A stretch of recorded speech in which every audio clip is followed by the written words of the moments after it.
Good morning. It's Thursday, June 18th. I'm Miriam Bosiljevets. An early morning fire at wood-fired pizzeria broke out in Yellowknife. Fire crews are still on the scene. At least 3 buildings are said to be damaged, including a house next to the pizzeria. A neighbor said firefighters were called around 3:30 a.m. We'll have more updates on Cabin Radio's website as we receive them. Some Yellowknife City councillors are backing the mayor's call to shut down comments on municipal social channels.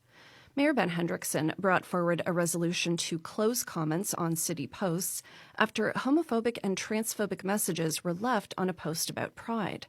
The mayor says staff shouldn't have to wade through hateful comments. Garrett Cochran is an openly gay city councillor. He agrees with the move. The vitriol and cruel ignorance against members of this community on social media has gone beyond the pale of what one would deem as tolerable in a polite society, let alone a modern one. It's severe and it's ugly, what we see on our screens more often than not these days, and it's just entirely unnecessary. At a Wednesday meeting, not all councillors shared the same view. Some worried that shutting down Facebook comments would cut off a key avenue for feedback.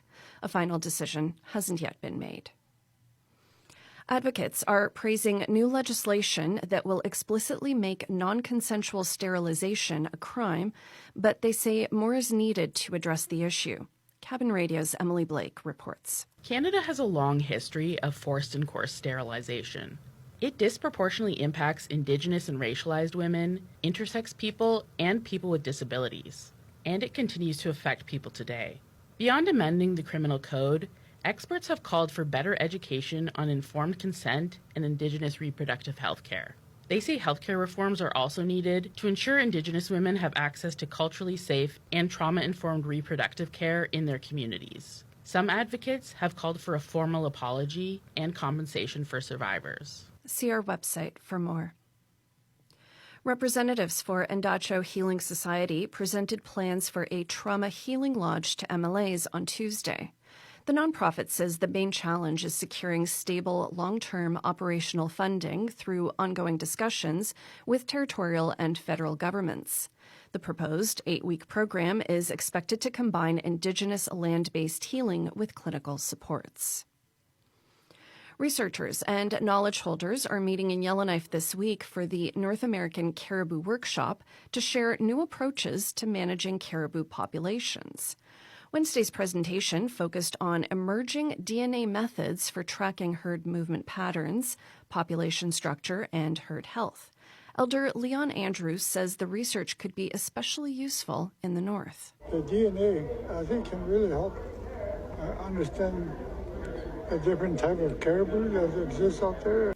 And Inuvik is getting a 10-bed transitional housing and recovery facility.